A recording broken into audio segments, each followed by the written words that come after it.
Thanks, everybody. My name's Brett.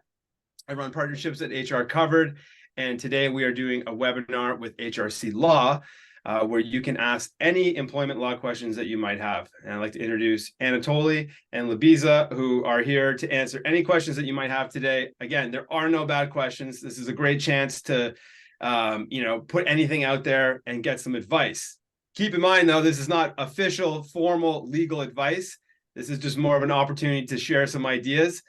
If you do have any questions, though, we are offering a 15-minute free consultation. That email will go out after this webinar. So anyone who's registered, they can follow up. And it's a great opportunity to maybe ask that one question that you really have, learn about how we operate more, and do law differently in Canada.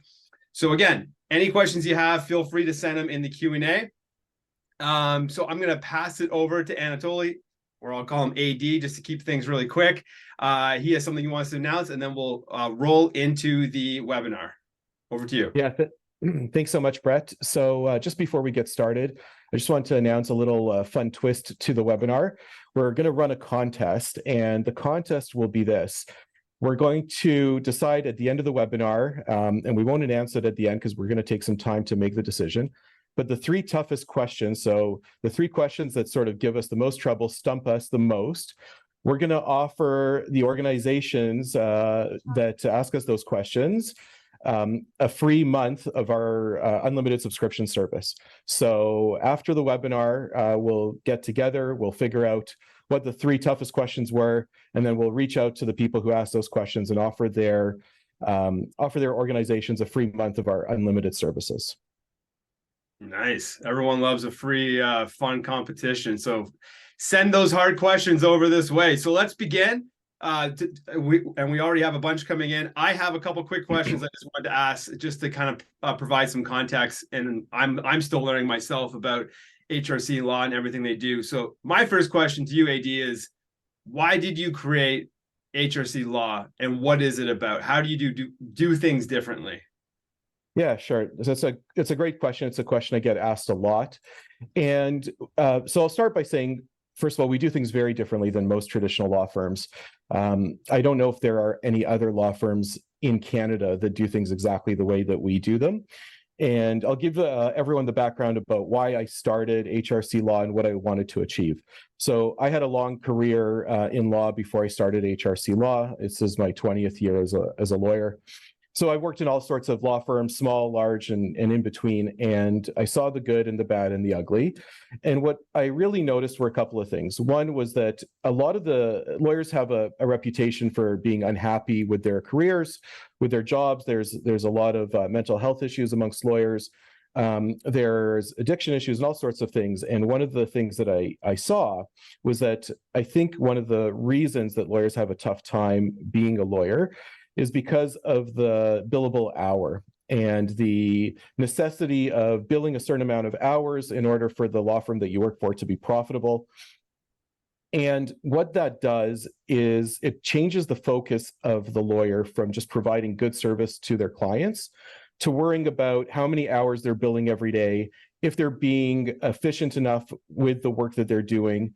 So instead of thinking about just providing the client with the best possible service, they're constantly thinking about how many hours did I bill? Did I do that fast enough? Am I going to have to cut my invoice at the end when I send it to the client?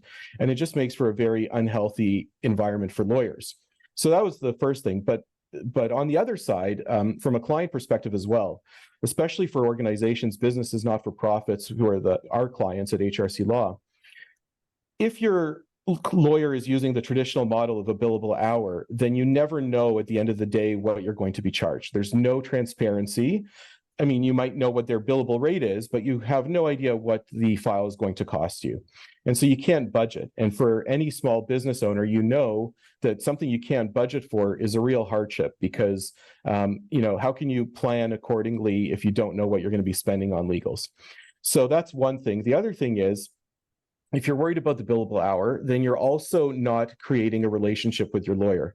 And what I mean by that is you're scared to get on the phone with them and talk to them. You're scared to email them because you know that every single time you communicate with them in any way, they're billing for that time. And again, what I came what it comes down to for me is, in order to provide the best possible service, you have to know your client. And that means your client can't be scared to talk to you because billing issues. The other thing, and finally, is it removes a possible source of friction between the client and the law firm. So one of the things that lawyers hate the most is when you send the bill to your client and then your client comes back to you and starts questioning the bill. Well, why did you spend that much time? Why did you charge me for this courier? And all of a sudden you're now fighting with your client instead of actually providing services to your client. And so our model just completely gets rid of that. Our clients know exactly what they're going to be paying up front, and we never have to worry about fighting with our client about what the cost is. Well said. Okay, so question here. With HRC Law, are you able to provide legal advice anywhere in Canada, just with being in different provinces and whatnot? It's a really good question. We do get that question a lot. So currently we have 3 lawyers. 2 of us are based in Ontario. 1 of us is based in Nova Scotia. So obviously we've got Ontario and Nova Scotia covered just by virtue of our own jurisdictions. However, there is something called the National Mobility Agreement in Canada, which is kind of an agreement just between the law societies that govern lawyers across the country. And what that does is it allows lawyers to practice across the country to a certain degree. So we each have up to 100 days that we can practice in the other jurisdictions. And because there's 3 of us, that means that we can cover the entire country quite seamlessly. The only exceptions to that being Quebec and the territories, because they are not signatories to the agreement. Quebec also not being a common law province, it would be hard for us to provide good advice there because we're not trained in civil law. And just the one thing to add to that is, if there's certain types of cases, outside of Ontario or Nova Scotia, for example, litigation, we may not be able to help our clients with litigation directly in their province. We can give advice, we can manage a file from wherever we are, but if someone actually has to go to court or appear at a tribunal or something like that, then we would want to work with local counsel in order for that to happen, because it would just not be economical for our clients to pay for us to come to wherever the proceeding is located. That makes sense. But for the most part, you try to avoid going to court anyways, and that's really why you're using a lawyer, is to figure things out behind closed doors, so you don't actually have to go to court. Yeah, no, absolutely. I mean, we have not had to do that yet, but there will be cases, I'm sure, where our clients have no choice but to maybe defend themselves in court, and where there's no viable settlement to be made. So in those few rare cases, we would partner with local counsel and be as involved as our clients want us to be. Okay, great. So we have 20 more questions lined up, after 21 now. So next one is, what's the most common question, and maybe this is for you, Lubiza, the most common question that you get as an employment lawyer from your clients that you're hearing from? There's a few popular ones. I would say the most common one centers around termination. In particular, what am I, as an employer, what are my duties? What do I have to pay my employee upon termination? And in classic lawyer format, I have to say it depends, right? And it depends on whether or not the person has a contract with the employer, whether that contract is valid from the start, whether it has termination provisions, and then whether the termination provisions themselves are good enough to limit the employer's liability. But the difference does hinge on the contract, but the difference can be really drastic. It can mean either the employee is entitled to the minimum standards in the province in which they work, which is usually about 1 week for every year that they've worked with the employer, up to a maximum. Let's say in Ontario, it's 8 weeks, and that's the general maximum across the provinces. Versus if there's no contract or no good contract, then you have a situation where the person is owed common law entitlements. And common law entitlements, the way that they're calculated, is about 1 month for every year the person has worked. And then that amount goes up or down, sort of depending on certain circumstances of the employee, but that's the general rule of thumb. and that goes up to 24 months generally, but we've seen, and Anatoly knows the case we discussed yesterday, which is that we've seen cases go as high as 30 months for exceptional circumstances. So there is a drastic difference, and it all depends on the contract. Yeah. So that's my number one question, and it doesn't have an easy answer, and it's not often the answer that my client wants to hear. Fair enough. Okay. So next question, it's a bit more specific. And I think they're referring, so it says, can an employer require employees to have data on their phones for work purposes? So I guess they're obviously not working in the office because there would be Wi-Fi. But is that something that you can mandate if you're an employer, saying that you have to have data on your phone? So I'll start. I'll try to tackle that one first. So I would say this: if an employer can certainly say that that's a requirement, but I think they would have to pay for it.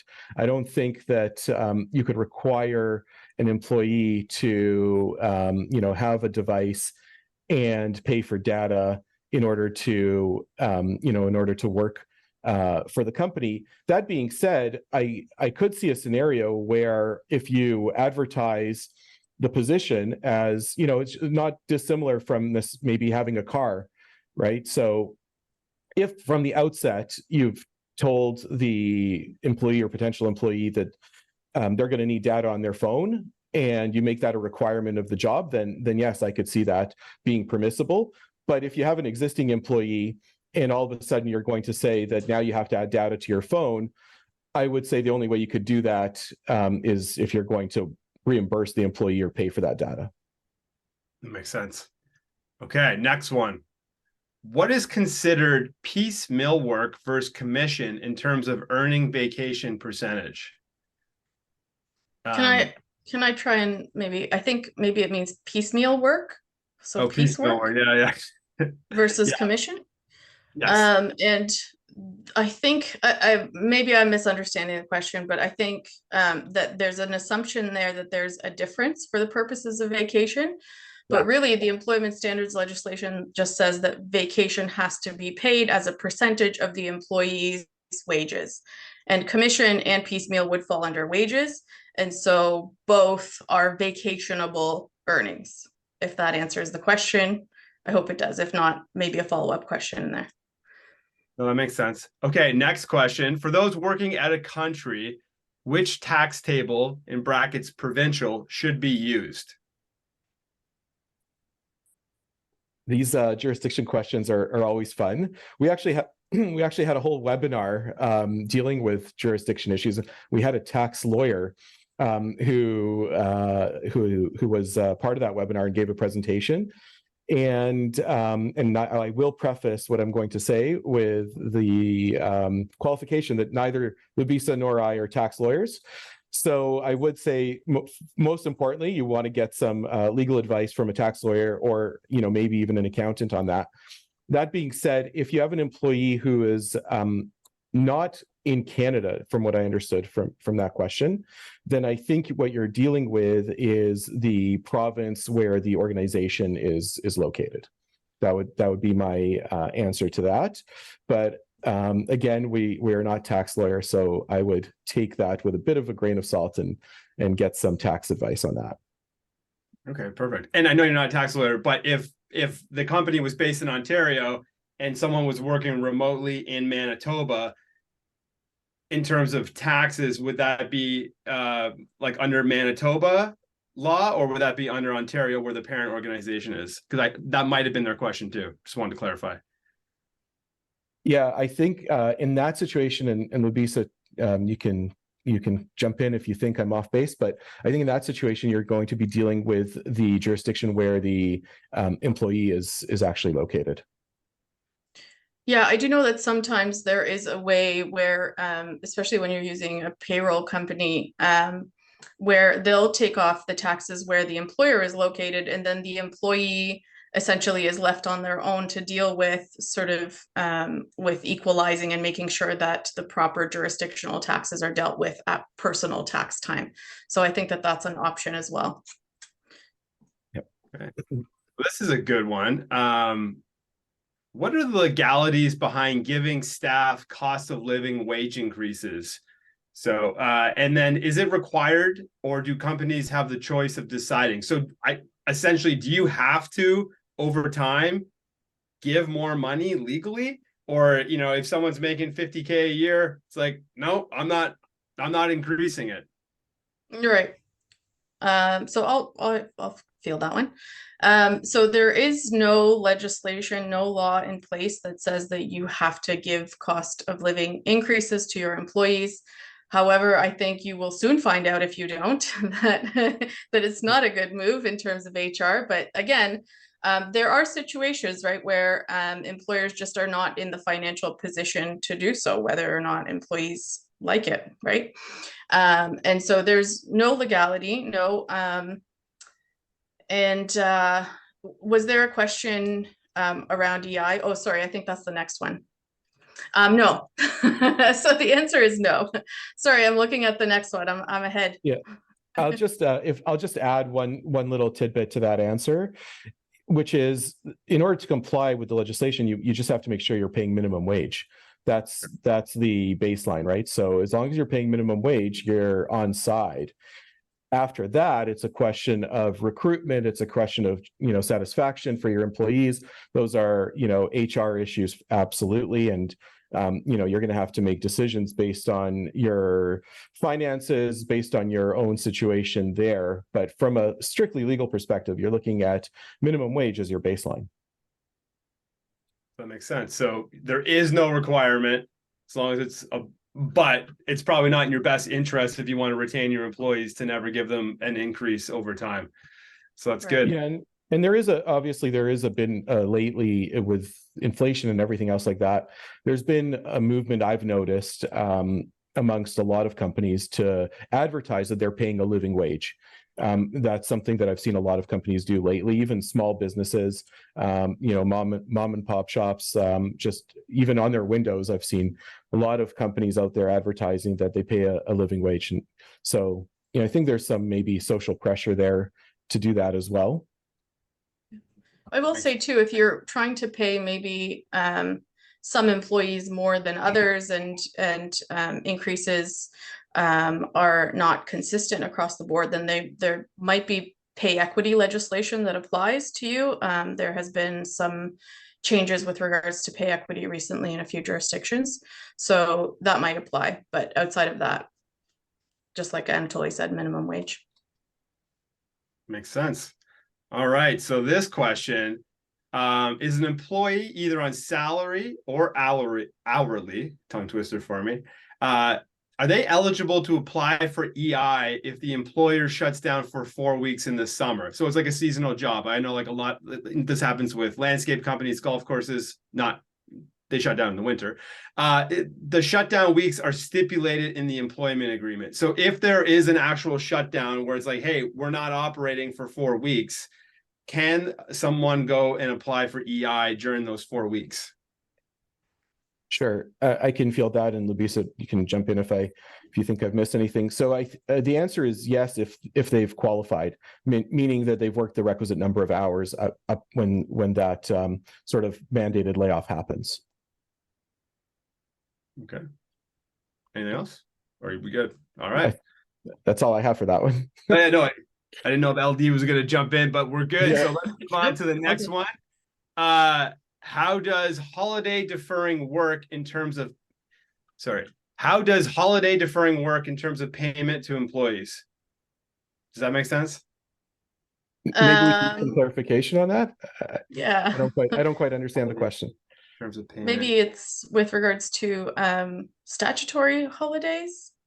I'm not sure. It's anonymous. So if you're still here, and it looks like you are, please, if you can just clarify that, we'll get back to that. Next question. Can an employer dictate when an employee takes vacation time if the scheduling complies with the requirement of being taken in periods of 1 or more weeks? It's a good question. I can answer that very simple question. The answer is yes. But I would say that you should give as much notice as possible to do that. If you are going to dictate someone's vacation, especially if they only get, 2 weeks a year, and you're going to say this is the time when you're going to take that 2 weeks, then you should let them know as far in advance as possible. Okay. Next question. This is a long one. I haven't read it yet. So hopefully I can get it right. If a contract / agreement states a salary and does not specify that the salary is inclusive of vacation pay, is the organization required to pay an additional 4% vacation pay as per Section 58 of the ESA? If not, should each pay stub track how many vacation hours are earned at a rate of 4% of worked hours? For example, if the employee works 70 hours in the pay period, they would have to work 2.8 hours of vacation banked. Yeah. Do you want me to take that one? Yeah, sure. Yeah. Yeah. So I've dealt with this a few times with my clients, and the answer is yes. If your contract doesn't stipulate that vacation is included in the salary, and again, as long as the salary includes minimum wage plus vacation, then you can do that. But if the contract doesn't state that, then you are at risk of an employment standards officer looking at that and saying, well, where is the vacation? Has the vacation been paid? Well, there's nothing in the contract that says that vacation is included in salary. So let's see it in the pay stubs. And again, if you don't have it in the pay stubs, then you are absolutely 100% at risk of having to back pay vacation pay because it hasn't been included. And just as an aside, oftentimes employers will not pay vacation on other wages like commission because they don't know that that's vacationable earnings, right? Or that that's classified as earnings that has to contain 4% of or 6% or whatever it is that the employer is going to give. So that's something to think about as well in the vacation scenario. Okay, Just sorry, go on. Sorry, Brett, just to jump in there as well. So I just I want to make sure that we're clear, because I always find vacation to be one of the most difficult topics to understand in the ESA. But the general idea being that an employer doesn't have to give paid vacation and vacation pay on top of that. So I sometimes that part's not clear. So if you're giving an employee, let's say 4 weeks paid vacation, you're not also on top of that giving them vacation pay. In that scenario, their vacation pay is included in the salary because the vacation time that they're taking is paid. So I think sometimes there's some confusion about if the vacation time is paid, do we also on top of that have to give the percentage on their salary? Yeah, it just has to be noted in the pay stub, right? So if you don't note that time as vacation pay, then it's like you didn't pay vacation pay throughout the year, and then you might have issues. Yeah. Right.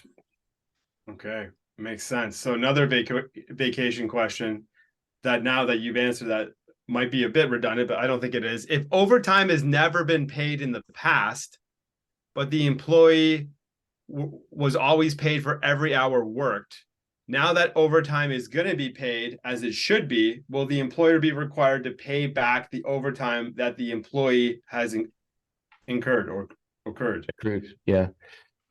Yeah. The answer is yes.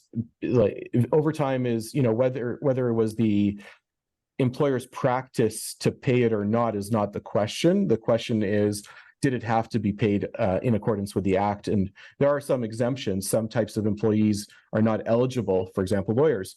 We don't get overtime pay. There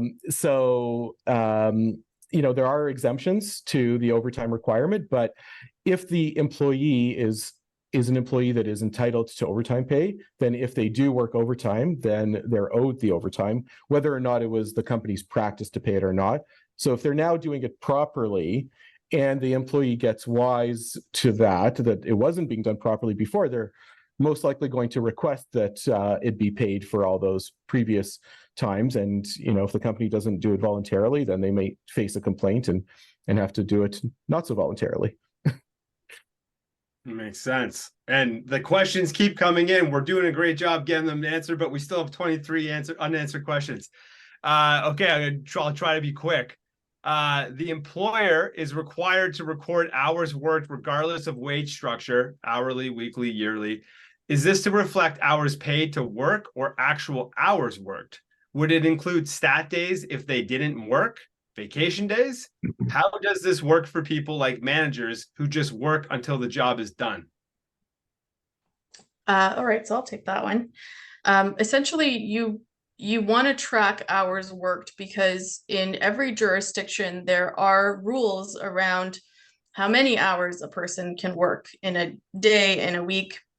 And then if they do, then they're potentially owed overtime, right? Now, if you have someone like a manager, even managers are entitled to be paid for their work. So if you're paying a salary and maybe you say you're paid a salary, this includes your overtime, that's fantastic. But what if they work so much essentially that they that you, the employer, are in violation of the hours legislation, right? How many hours a person can work. Or what if they sort of they have worked, so many hours that, or more likely is that they can sometimes claim that they're not managers because of the work that they do, and now that they are entitled to overtime, right? And what if they work so many hours that on an hourly basis, now that person is not getting paid minimum wage, right? So you have all these sort of external other things that you have to worry about with that. Even if you say, yeah, you're being paid yearly and now I'm not going to worry about how much you work, there's issues there. So for sure, it should be tracked. It should be tracked by the employer. It should be tracked by the employee. There should be some safeguards in place to make sure that everyone is obeying legislation. Okay. I have a manager who's suffering from, and I had to Google it, complex post-traumatic stress syndrome. She has requested emotional support person on site, but wants that person to be her husband. Interesting question. So I guess I'll start with the first part of that question. So the request to have a support person on site, so that would probably fall under human rights legislation and the duty of an employer to accommodate. So an employer always has a duty to accommodate an employee who requests something like that, that's based on a ground that's covered by the human rights legislation, such as disability. And then the standard there is the employer has that duty up to the point of undue hardship. And we can discuss what undue hardship is another time, but I don't think that having a support person on site would surpass that standard. So the request seems reasonable to provide, to provide a support person on site. For most situations, I would assume. It would be dependent on the company and the employee, but for most situations, let's assume that's a reasonable request. Now, the fact that this employee wants that person to be her husband, I would want to know, is her husband qualified to be a support person?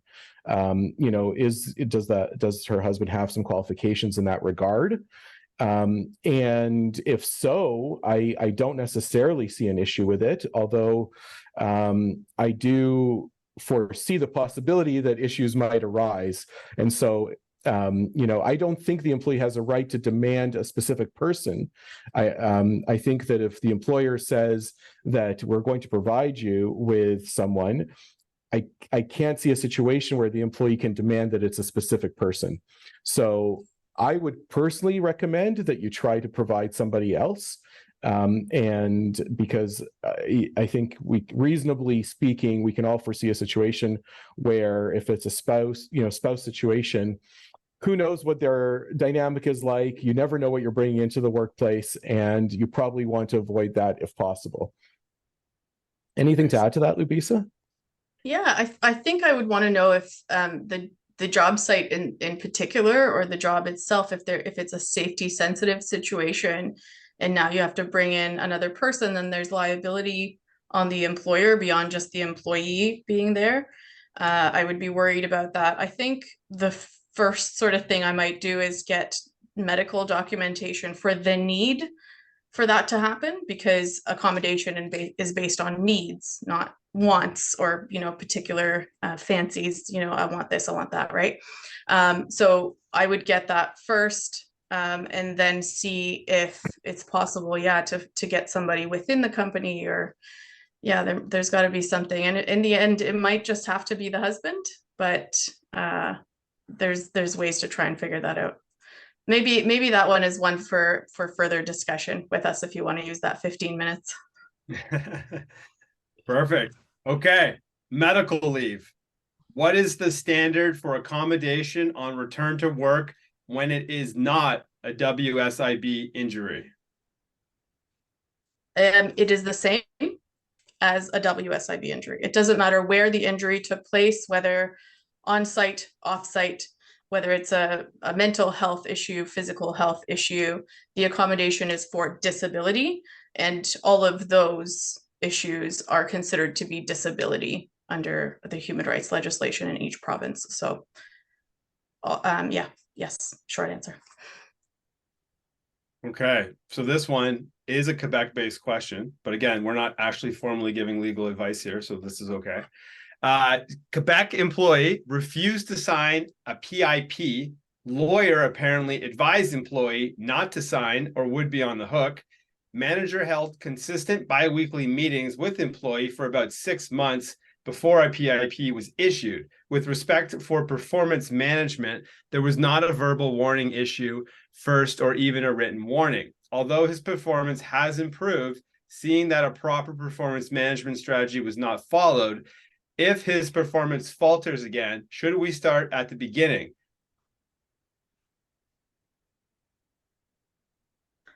So I guess let me start with this. That employee, that employee is located in Quebec, so this is going to be subject to Quebec law, and so I hesitate to even give a response to that. Sure. That being said, I think the question isn't asking about termination. The question isn't, well, if the performance falters, what are our obligations on termination, which, we certainly couldn't answer. But, should they start again from at the beginning, meaning try to get them to sign a PIP? That's not a bad idea, but they're probably going to get the same advice, or having already been given that advice, they're probably going to refuse. So I don't know if that's going to be effective. Okay, so here's a question. And it's a question about a question for an interview. Are employers able to ask this question during an interview? Quote, what are your salary expectations? I have a colleague who's concerned about asking this question, though I believe that it's not the same as asking about a candidate's previous salary. I would say that there's nothing wrong with asking for salary expectations. Yes, previous salary, a little more iffy. But yeah, I would say that's an okay question. Anatoly, what do you think? Yeah, no, I see no problem with that question at all. I can't identify any reason why that would be offside. Mm-hmm.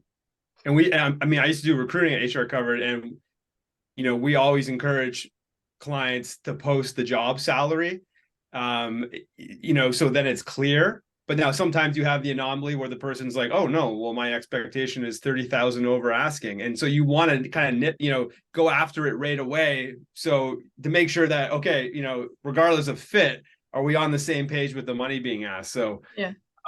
So we did that. Or if you post a range, right? If you post a range, maybe you want to know, where do you think you fall within the range? Yeah. Does the range work for you?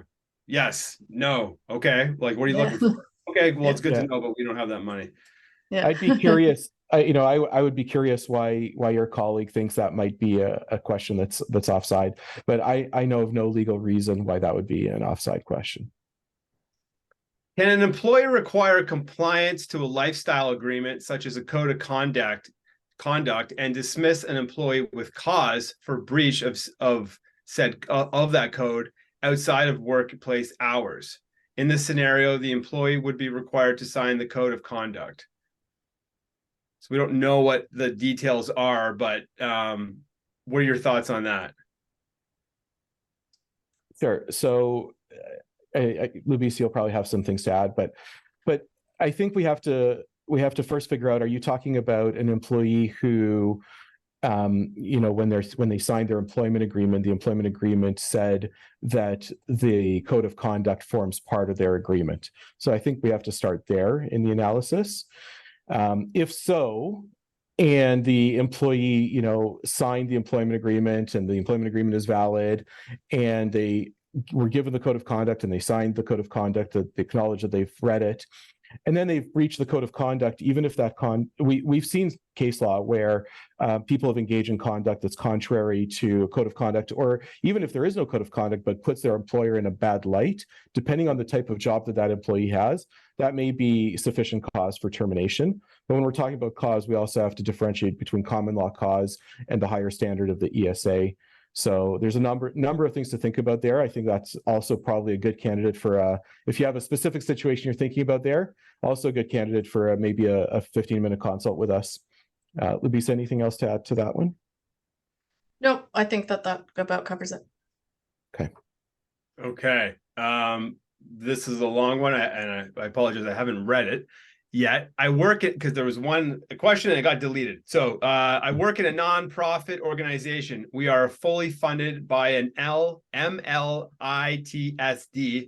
and with that, we have an annual year-to-year contracts with staff. I have two questions. If we choose not to renew a contract for a person who has been with us for 5+ years, what are our responsibilities as the employer? And then second, if I have a staff member who went on a doctor recommended leave and is looking for LTD, what are my responsibilities to that employee? So I'll take that one. The first part of that question, what are your responsibilities upon termination? Like I said, one of the most asked questions. When you are renewing contracts year to year, sometimes that gives you a false sense of security, because you think, like, I could just end this contract at the end of the term and then I have no obligations. But we know that that's not the case. When you're renewing contracts year over year, it's as though you have continuous employment for that employee. And so I'm going to assume that the contract that you use, that 1-year contract, isn't going to be valid to minimize the employment, the termination entitlements of the employee to the minimums. And so you might be in a situation where you have to give common law, which is, like I said, about 1 month for every year worked. So someone who's been there for 5+ years might be entitled to 5+ months, and then that amount might go up depending on certain circumstances. If they're managerial staff, if they're going to find it hard to find comparable work, if they're an older employee, all these things make that amount go up. So the likely answer, and I can't give legal advice just because we need more specifics, but the likely answer is that you're going to be looking at termination pay as though the employee was an indefinite term employee.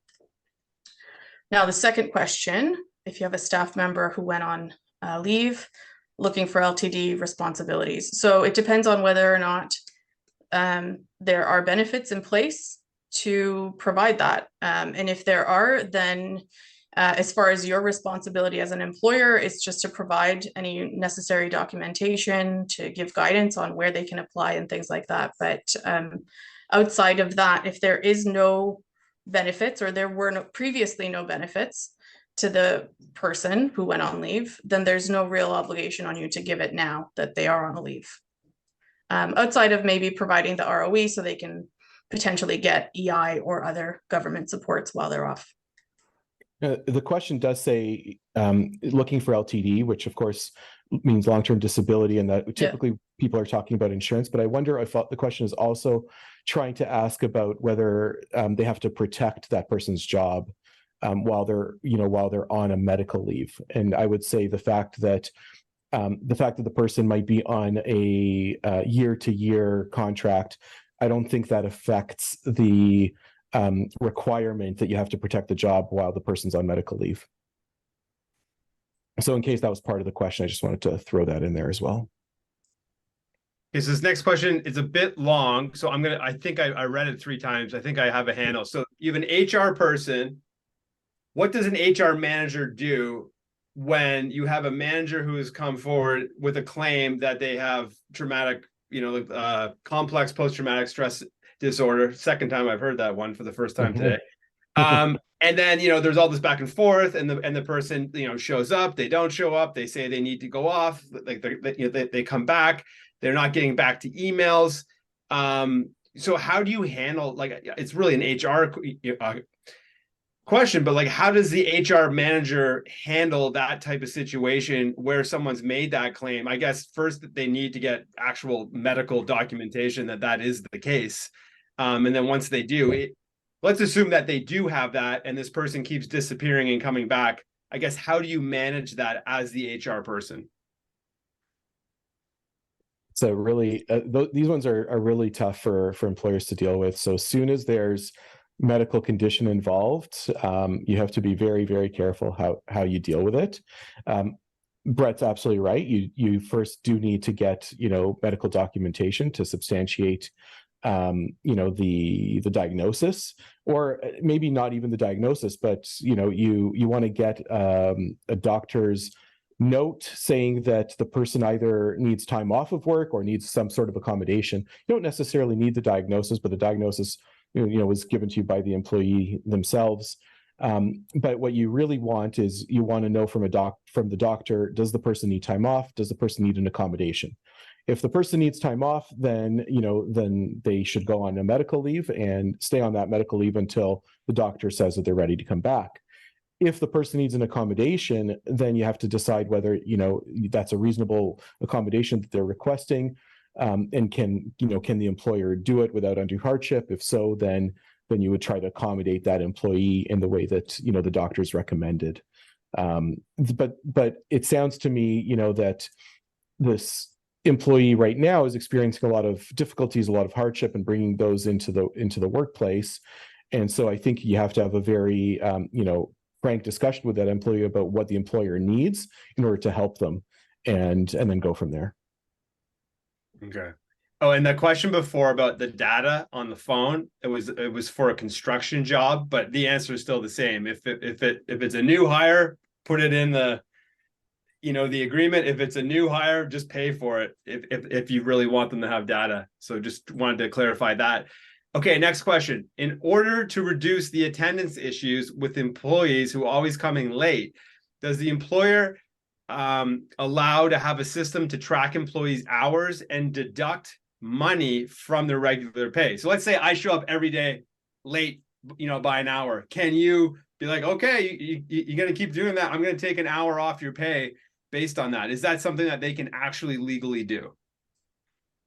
The answer is yes, because even a salaried employee, the salary is based on X amount of hours that you're expected to work, right? So if consistently you are not working that hour, then you're not going to get paid for it, right? So I think that it is well within the employer to say, look, if we can't get you to come in on time, then we're going to cut your pay by however long you take to come into work. Or if you take time and leave early, then we cut that, right? Yeah. And that would be something that you would at least want to document, like showing that, we've talked about this. Like most definitely. Yeah. Okay. Yes. It's not yeah. like You always want to document. Yeah. Okay. I did not know that was doable. So that's interesting. It is doable. I don't know if companies necessarily do that consistently. There are some practical difficulties with it in terms of tracking the hours, documenting it properly. That could be difficult to do from a practical perspective. And so if you can't do it properly, then you're in a tougher position. Even if you sort of know it, but it's not well documented, then you're in a much tougher position. And on top of that, I think there was a second part to that question asking about, can repeated sort of tardiness, showing up late, lead to termination down the road? So I think that's one of those things where it can, but again, you would have to document it. You would have to have progressive discipline, I think, leading up to the termination. You couldn't just sort of say, okay, you've come in late every day this week and try to terminate for cause. I don't think that would fly. I think what you'd have to do is you'd have to, have progressive discipline, maybe that's training, maybe that's written warnings, maybe that's a suspension, and leading up to termination. But certainly I wouldn't recommend that an employer just terminate as a first stage of discipline. Absolutely not. And also, if this is happening consistently, I would canvass sort of accommodation needs as well. What is it based on, right? Is it just because you can't get up in the morning, or is it because there's some underlying issue that you're dealing with? So there's a lot more to that, but yeah, in essence, if you don't have any of those things, right? Once you go down your list, is it this, is it that, and is it that? Have we tried this, that, and the other thing? Then maybe your last resort might be to say, well, we can't pay you for that time that you're not here, since we can't get you to come in on time and there are no other underlying issues that require us to pay you. Yeah. Okay, so I think this is a follow-up from before about the piecemeal work and vacation. Can you write in your contract that if the rate is $75 per unit, and this is inclusive of vacation pay, so it's actually 11 cents with the 4% built in, can you do that? You can. Can I just suggest, though, maybe putting it at 72.11, right? 72.11 as the per unit rate, and then 4% pay on top of that, so that it is distinct, it's separate. You don't have to, turn over backwards to try and make it work. You just make the price per unit to that and then add 4%. Good tip. I like that. What risk does an employer face if you want to move an employee into a completely new role, and they've been in that role for 10 years, and the employee does not want to go, but maybe the business has to do it for some sort of structural reasons, or maybe they don't have to, but how do you navigate that? So that's a really that's common, actually. It happens quite frequently. So there's a couple of things to think about there. First of all, if the employer does not want to go, then if the employee does not want to go into that new role, you as the employer, if you force them to do so unilaterally, then you are likely going to face a constructive dismissal claim. So constructive dismissal is not unlike a wrongful dismissal claim, except that the employee actually has to resign and then make the claim of constructive dismissal. The other way of going about it is if you've got an employee who's been with you for 10 years, if you give them the requisite amount of notice, then you could technically do it under the law, because you've essentially given them the same notice you would as if you were terminating them, and then you're giving them this new position, and they can decide to take it or not, but they can no longer really claim constructive dismissal because you've already given them that notice. So that's I think that's the way to handle that. Can you make employees use vacation days and sick days for any time off before allowing any unpaid time off? So you can't make them use those days unless you're setting mandatory vacation in 1 week blocks. But what really you should do is to ask the employee whether or not they want to use those days and get paid for that time, that block of time, before they have unpaid. Now, unpaid vacation, it's up to the employer, right? Unless it's unless it's something that is required by contract. So you've agreed you're going to give, let's say, 2 weeks of paid vacation per the Employment Standards Act, and then you're going to give an extra week, but it's going to be unpaid.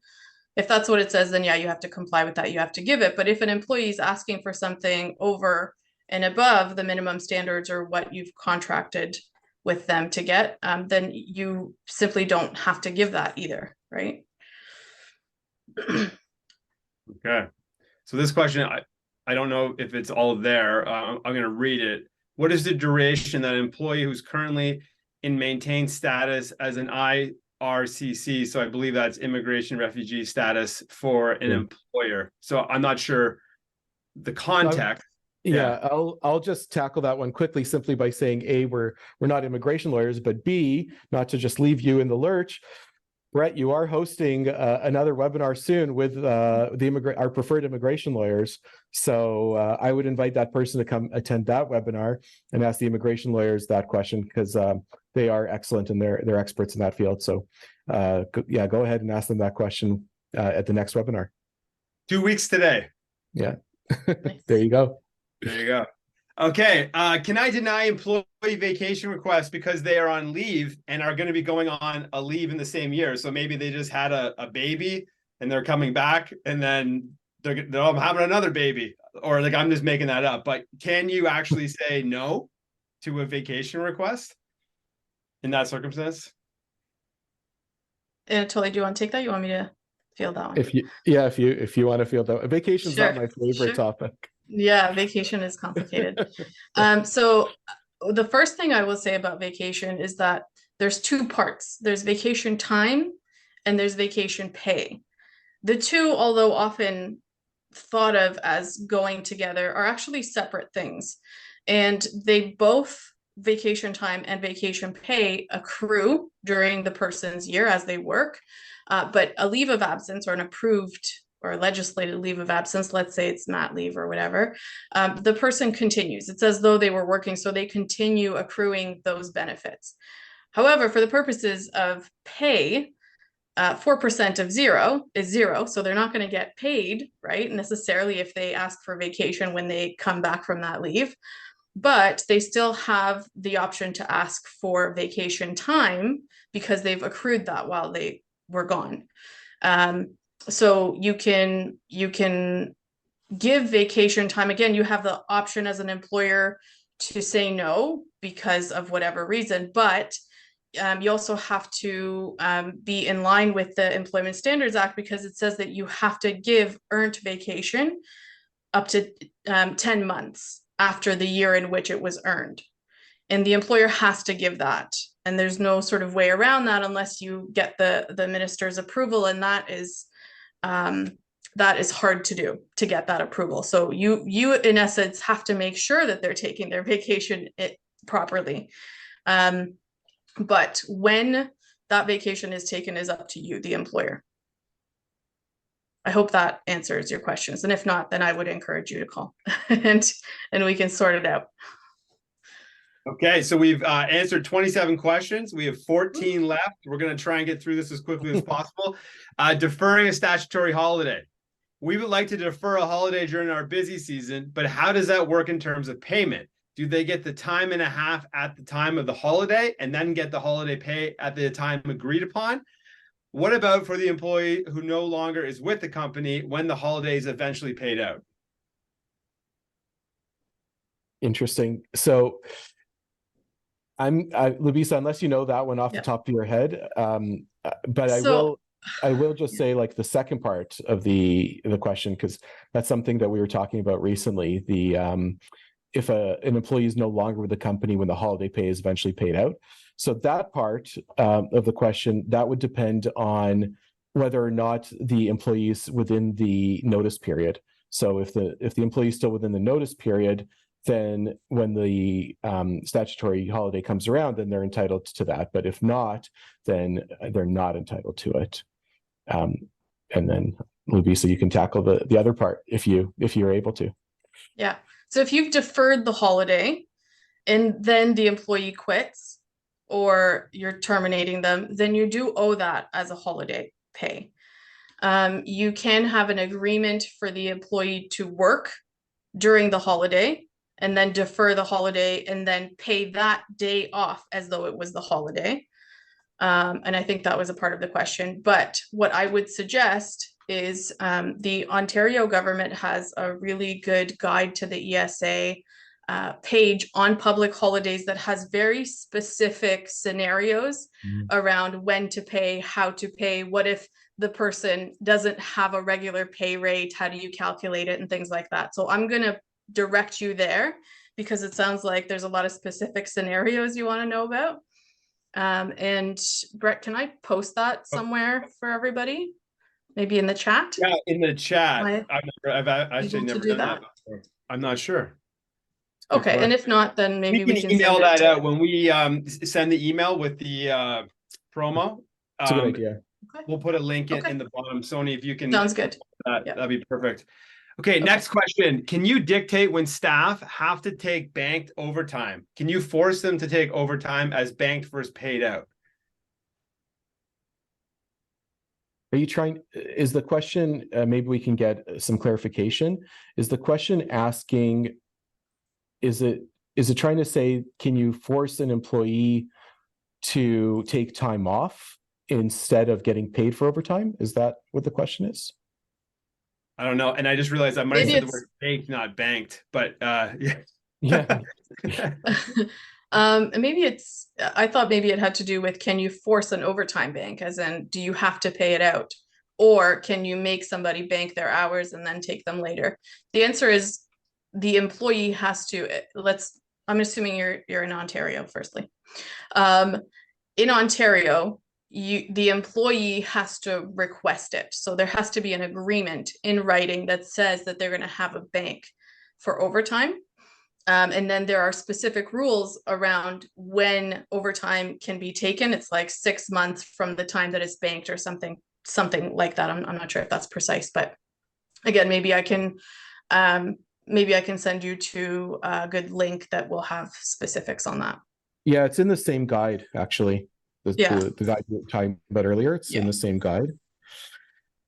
But it says here, I'm just reading from it right now. It says paid time off must be taken within 3 months of the week in which the overtime was earned, or if the employee agrees, it can be taken within 12 months.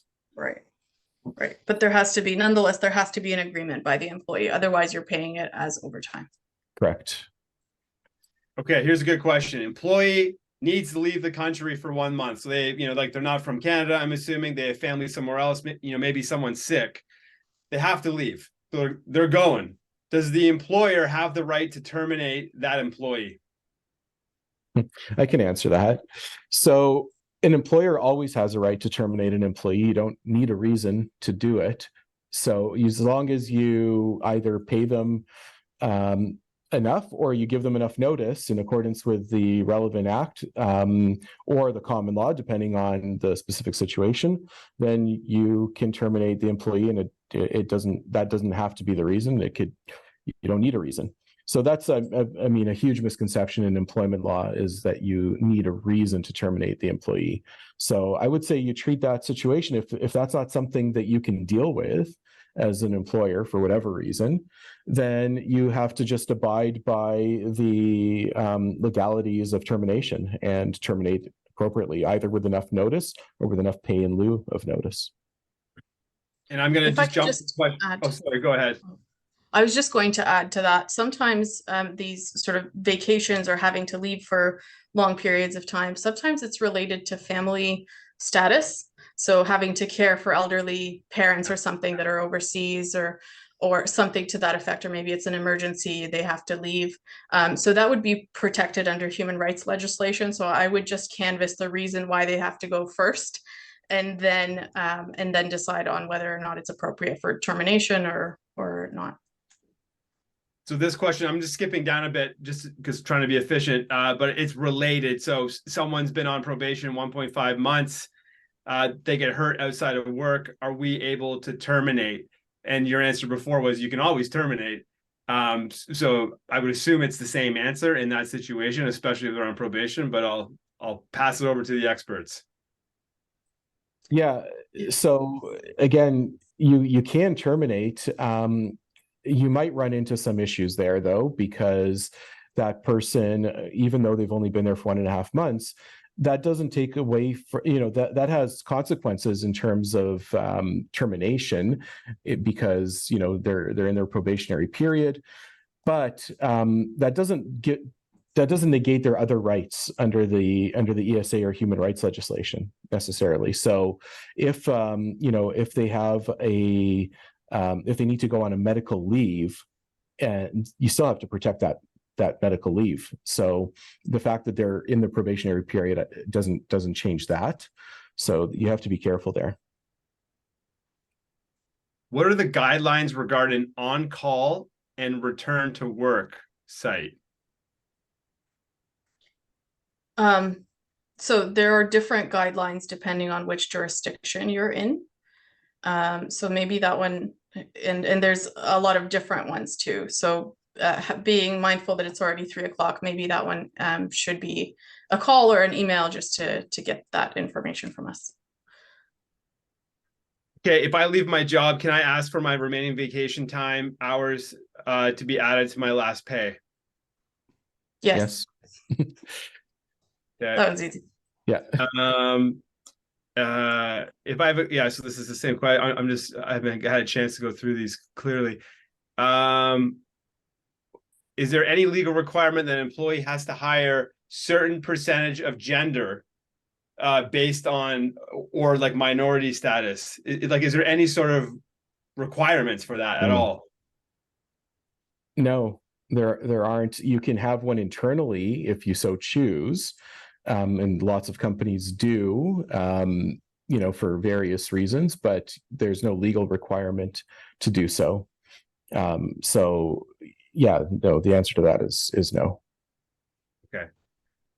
Can you put in place a fitness for duty or competency test requirements for associates? We have an elderly woman who's over 85, and she's showing signs of deterioration. So that's a tough one.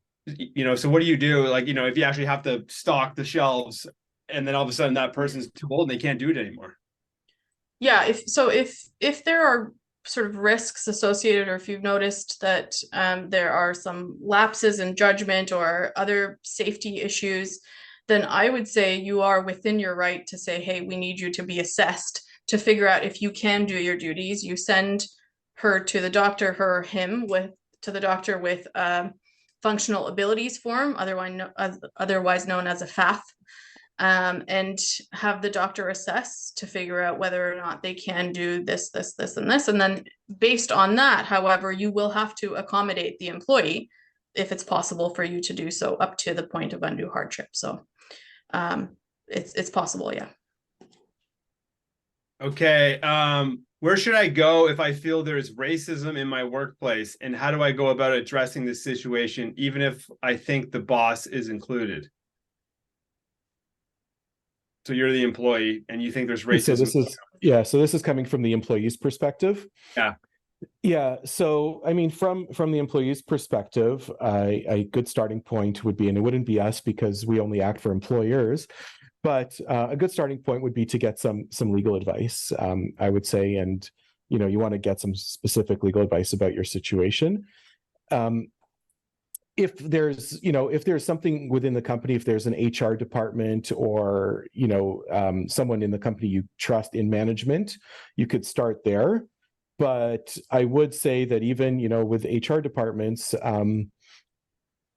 you do have to be careful what you disclose because there may or may not be repercussions, that if you feel that people in the company may be harboring some sort of racist views, then, before you even do that, you might want to get some legal advice. Okay. Okay. We're over 3 o'clock here. Some of these questions are similar to what have been asked. We're going to try and wrap it up in 5 minutes. And if we don't get to it, we'll try to give you an answer via email. And again, if you have anything specific, you can always book that 15-minute call. So answer that one. In terms of injury that an employee incurred outside of work and returns to work with medical leave, what are the expectations that the employer has to meet?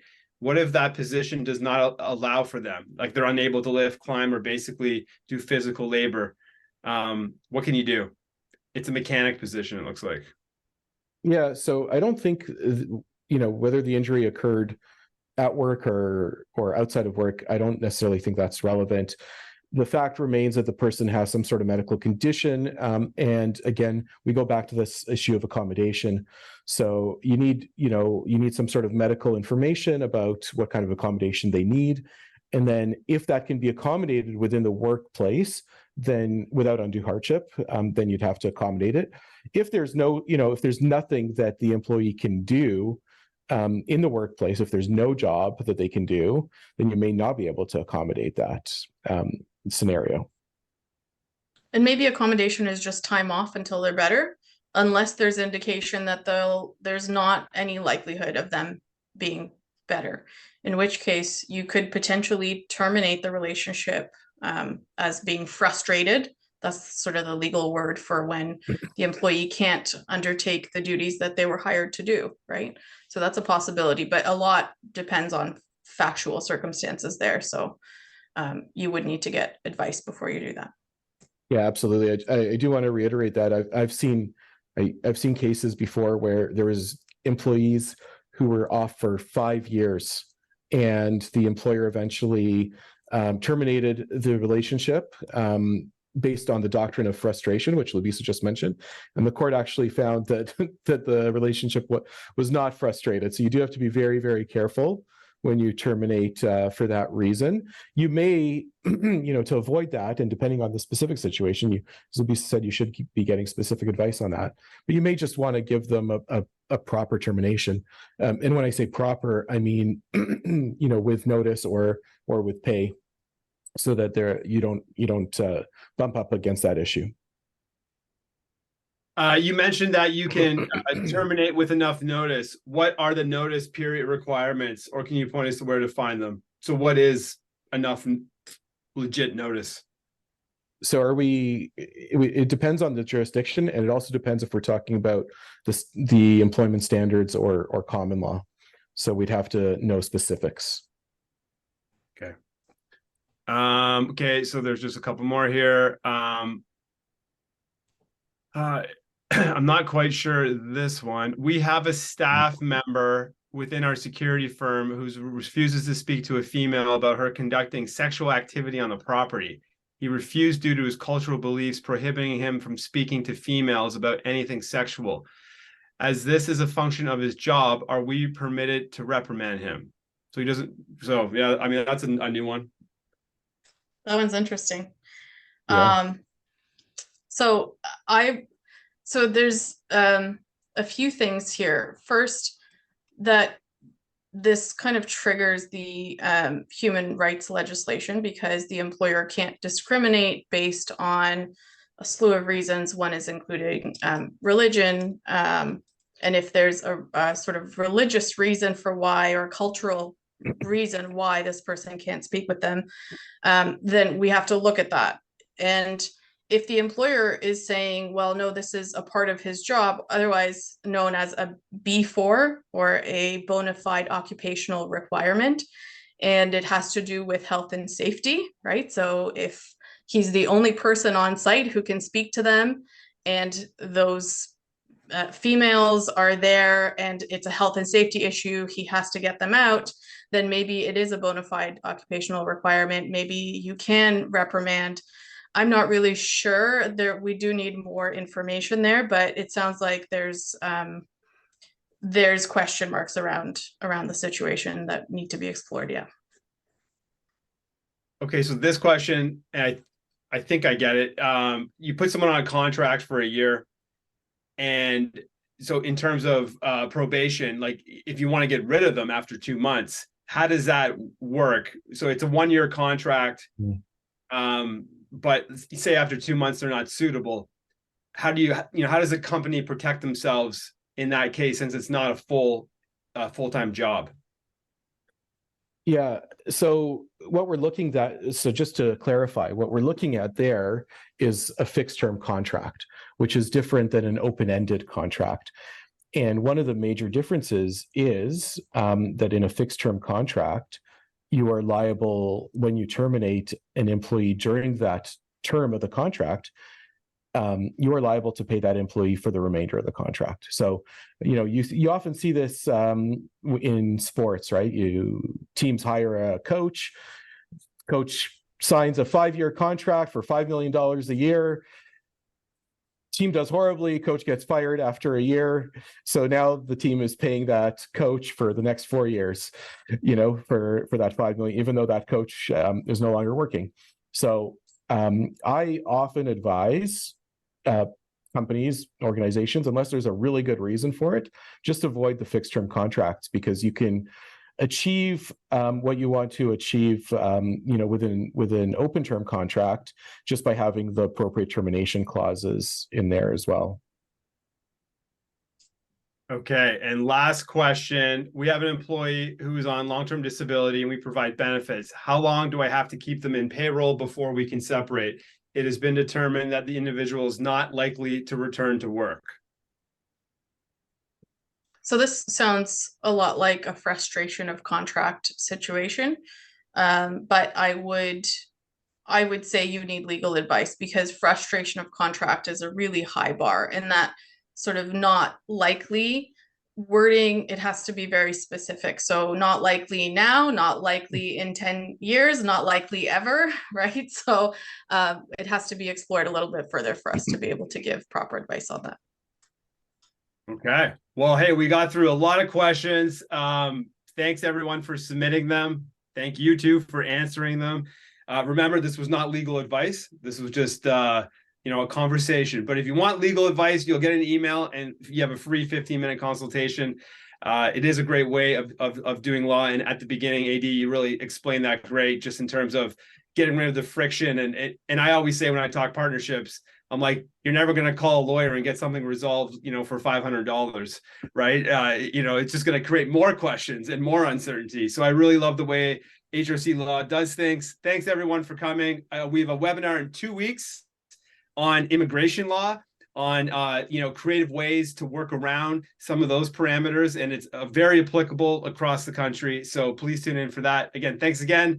And the contest will be announced, the 3 best questions. We had a lot of good questions today.